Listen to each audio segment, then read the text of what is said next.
যেতে হবে হাসিনার মতো। আমি এটা একটা ভবিষ্যৎবাণী করে দিচ্ছি। তিনি নিয়েছেন সব এনজিও আর ডিজিও বিজিও এগুলিকে নিয়েছেন। প্রধান উপদেষ্টা হেসে খেলে বেড়াচ্ছেন। মানুষ যে রাস্তায় ভিক্ষা করতেছে এটা দেখছেন না উনি। যেই দলে চেন মাদা কুত্তাগুলি আছে এই কুত্তাগুলির হাত থেকে দেশকে মুক্ত করতে হবে। উত্তর তো আপনার ইউনূস সাহেবকে দিতে হবে, জাতিকে। কারণ উনি কি চেয়েছিলেন, ওনার উদ্দেশ্যটা কি ছিল। উনি কি প্রবীণ রাজনীতিবিদ যারা দেশ পরিচালনা করেছে, যাদের দেশ পরিচালনার অভিজ্ঞতা আছে, যারা একাধিকবার মন্ত্রী হয়েছে, একাধিকবার এমপি হয়েছে, একটি পলিটিক্সে আছে, তার মধ্যে আমি হলাম একমাত্র সিনিয়র মোস্ট এবং একমাত্র ব্যক্তি। বাংলাদেশে এই অভিজ্ঞতা নিয়ে আর কেউ জীবিত নেই বা রাজনীতিতে নেই। তিনি হয়তো এটা পছন্দ করেন না। তিনি পছন্দ করেন যারা নতুন, যাদের অভিজ্ঞতা কম, যাদেরকে নিলে উনি স্বাচ্ছন্দ্যে থাকবেন, ওনার সমস্যা হবে না। উনি ওই ধরনের ব্যক্তিদের পছন্দ করেন। এটা তার ব্যক্তিগত পছন্দের ব্যাপার। বা আপনাদের সাথে রাজনৈতিক দলগুলোর সাথে কি আলোচনায় বসেছিলেন কিনা এই বিষয়, সিদ্ধান্তের বিষয়টি? এগুলি নিয়ে আমাদের সাথে অন্য কোনো, এটা হলো ওনার একক সিদ্ধান্ত। কাকে আনবেন না আনবেন ওনার এটা একক সিদ্ধান্ত, আমাদের সাথে কোনো আলোচনা হয়। তাহলে অন্য যারা পুরাতন দল রয়েছে বা আপনারা যারা সহ আছেন তাদেরকে কি মূল্যায়নের জায়গাটা তিনি কি করছেন না এমন? ওনার কোনো রাজনীতি সম্বন্ধে ওনার কোনো আইডিয়াই নেই। বাংলাদেশে ডক্টর কর্নেল ওলিয়ামত আর নেই। আমি দেশ পরিচালনা করেছি শহীদ রাষ্ট্রপতি জিয়ার সাথে 5 বছর। 3বার সফল যোগাযোগ মন্ত্রী ছিলাম, 3বার সফল মন্ত্রী ছিলাম, 6বার এমপি ছিলাম। 1996 সালে বিএনপির 18 জন মন্ত্রী জাতীয় সংসদ নির্বাচনে পরাজিত হয়েছিল। আমি সেই সময় 2টা আসনে আল্লাহর মেহরবানিতে আমার নবীজির দয়ায় ওখান থেকে জিতে এসেছিলাম। ওই সময় যদি বিএনপির 28 জন মন্ত্রী জয়লাভ করে আসতো তাহলে বিএনপি 96 আবার সরকার গঠন করত। ডক্টর ইউনূসের কাছে অভিজ্ঞতার কোনো দাম নাই। বুঝতে পেরেছি। হ্যাঁ, তিনি চান বড় দলগুলিকে ম্যানেজ করার জন্য। আমারটা তো দল অত বড় না, কিন্তু আমাদের এখানে বেঈমানি মুনাফিকি নেই। আমরাই একমাত্র সবসময় আমি বলবো মাঠে ছিলাম। এবং আমি একমাত্র ব্যক্তি 3 বছর আগে 2022 সাল থেকে বলে আসছি অন্তর্বর্তীকালীন সরকার গঠিত হবে। বাংলাদেশে কোনো রাজনীতিবিদ বলে নেই, এটা তো রেকর্ড আছে। এটা তো আমার কোনো ব্যক্তিগত বিষয় না যে আমি এখানে এখন বলছি। এবং আমি যে অফার পেয়েছি হাসিনার কাছ থেকে প্রধানমন্ত্রী হওয়ার, মন্ত্রী হওয়ার, এটা আর কেউ পায় নাই। আমি তো দালালি করি নেই, আমি দালালি রাজনীতি করি না, আমি দালালি করি বাংলাদেশের জনগণের। আমি ভারতের দালালি করি না, অন্য কোনো দেশের দালালি করি না। আমি হলাম একজন মুক্তিযোদ্ধা। আমার দেশকে আমি ভালোবাসি এবং সেটা ঈমান, আল্লাহর উপর অগাধ বিশ্বাস, আমার নবীর দয়ায় আমি এই কাজটা করতে চাই। জি, 5ই আগস্টের পর ইন্টারিম গভর্নমেন্ট ক্ষমতা আসার পর বাংলাদেশের পরিবর্তন হয়েছে কিনা? দেখেন, এখানে আরেকটা কথা বলতে ভুলে গেছি। অনেকগুলি দল আছে বাংলাদেশে। স্বামী স্ত্রীর দল আছে, ভাই বোনের দল আছে, একক দল আছে। এলডিপি কিন্তু এরকম স্বামী স্ত্রীর দল না। বাংলাদেশে প্রায় প্রতিটি জেলায় এলডিপির অস্তিত্ব রয়েছে এবং এলডিপি হলো বাংলাদেশের 1 নম্বর রাজনৈতিক দল, নিবন্ধিত। সুতরাং ডক্টর ইউনূস 1 নম্বরকে বাদ দিয়ে 10 নম্বরে যেতে পারে না। এটা করছে বলে ইউনূসের এই দুর্দশা। ইউনূসকে হয়তো পলায় যেতে হবে হাসিনার মতো। আমি এটা একটা ভবিষ্যৎবাণী করে দিচ্ছি। কারণ কোনো জিনিস তার নিয়ন্ত্রণে নাই।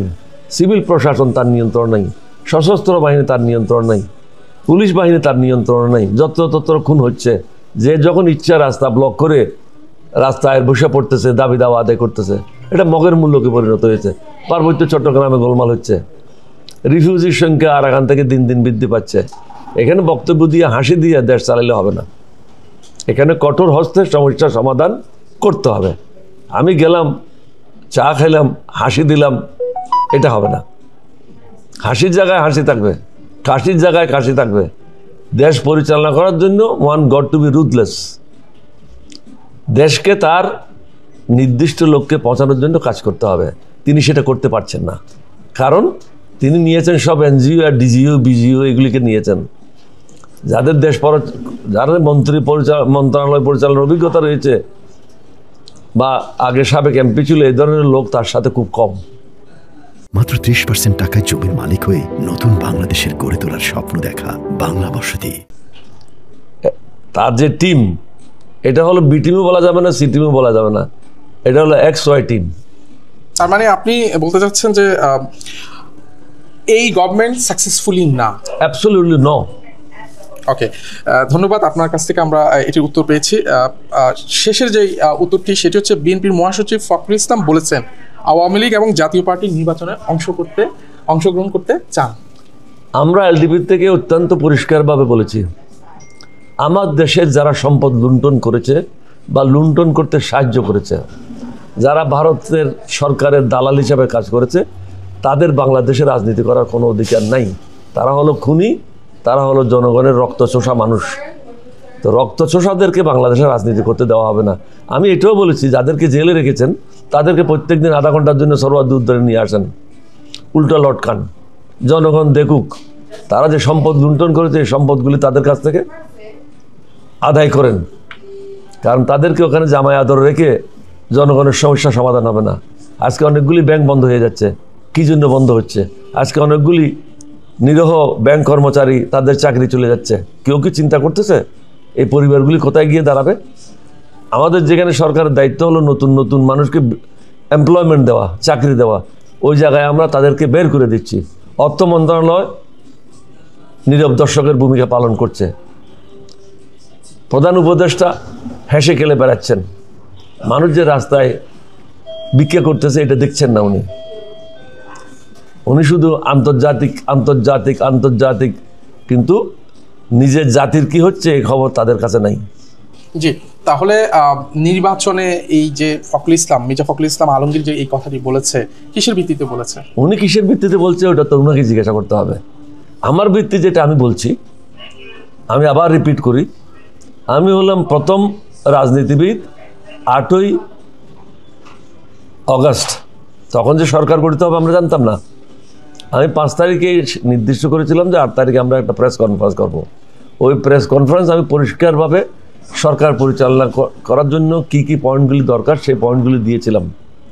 ওই পয়েন্টগুলির মধ্যে অন্যতম ছিল যারা দেশের বিরুদ্ধে কাজ করেছে, দেশের বিরুদ্ধে যারা ষড়যন্ত্র করেছে, ভারতের কাছে দেশকে বিক্রি করে দিয়েছে, রেল লাইন দিয়েছে, পোর্টগুলি ব্যবহার করার জন্য দিয়েছে, পদ্মা সেতু তাদের মালামাল ক্যারি করার জন্য দিয়েছে, চট্টগ্রাম এবং মিরেশ্বরী শেষ মাথায় নোয়াখালীর মধ্যে 1000 একর জমি দিয়েছে, ওখানে সেনা ক্যাম্প করার জন্য বিভিন্নভাবে বাংলাদেশকে বিক্রি করে দিয়েছে। সুতরাং এই ধরনের দালালদেরকে বাংলাদেশে আর প্রশ্রয় দেওয়া এটা একদম আমি বলবো কবিরা গুনাহ হবে। এবং তাদের সাথে যারা ছিল জাতীয় পার্টি, তারা হলো ইন্ডিয়ার দালাল। আপনারা দেখেছেন জিএম কাদের যখন ভারত থেকে আসা প্লেন থেকে নামলো, সাংবাদিকেরা তাকে ধরলো যে কাদের ভাই আপনি ওখানে গেলেন, কি হলো? উনি বলেন যে আমার সাথে অনেক মন্ত্রীর সাথে কথা হয়েছে, গুরুত্বপূর্ণ ব্যক্তিদের সাথে কথা হয়েছে, কিন্তু ওদের অনুমতি ছাড়া আমি কিছু বলতে পারবো না। তাহলে কাদের কি তাদের সেবা দাস, তাদের চেইন ডগ, চেইন বাঁধা কুত্তা? এরশাদও ছিল তাদের চেইন বাঁধা কুত্তা। এই চেইন বাঁধা কুত্তাগুলির হাত থেকে বাংলাদেশকে মুক্ত করতে হবে। যে দলে এই চেইন বাঁধা কুত্তাগুলি আছে, এই কুত্তাগুলির হাত থেকে দেশকে মুক্ত করতে হবে। এটাই হবে আমাদের আগামী দিনের জনগণের সংগ্রাম। ধন্যবাদ। আপনার এখানে এলডিপি যারা নেতাকর্মীরা আছেন তারা বলছেন তারা বাংলাদেশে এই মুহূর্তে যদি তারা ফেরত যায় তারা কোনোভাবেই সেফ না। এই বিষয়ে আপনি কি বলবেন? এটা অবশ্যই, কারণ হাসিনা ভারতে বসে প্রতিনিয়ত অ্যাসালম টাকা দিচ্ছে, যেটা আমি শুনেছি। অন্যান্যদের তাদের কাছেও হাজার হাজার কোটি টাকা আছে, যেমন স্বরাষ্ট্রমন্ত্রী আসাদুজ্জামান কামাল আছে, তার কাছে না হলেও লক্ষ হাজার কোটি টাকা আছে। অন্যান্য যারা মন্ত্রী আছে প্রত্যেকের কাছে কয়েক হাজার কোটি টাকা আছে। তাদের জন্য প্রত্যেক দিন 20 কোটি 30 কোটি টাকা বাংলাদেশের জন্য খরচ করা, ফিরে আসার জন্য এটা বিরাট কিছু না। প্রতিনিয়ত বাংলাদেশে কোনো না কোনো জায়গায় সমস্যা হচ্ছে, হত্যাকাণ্ড ঘটছে। সুতরাং যারা নিবেদিত প্রাণ ছিল, নিবেদিত কর্মী ছিল, সরকার বিরুদ্ধে আন্দোলনের সাথে সম্পৃক্ত ছিল, তারা কখনো নিরাপদ না। আমরা কেউ নিরাপদ না।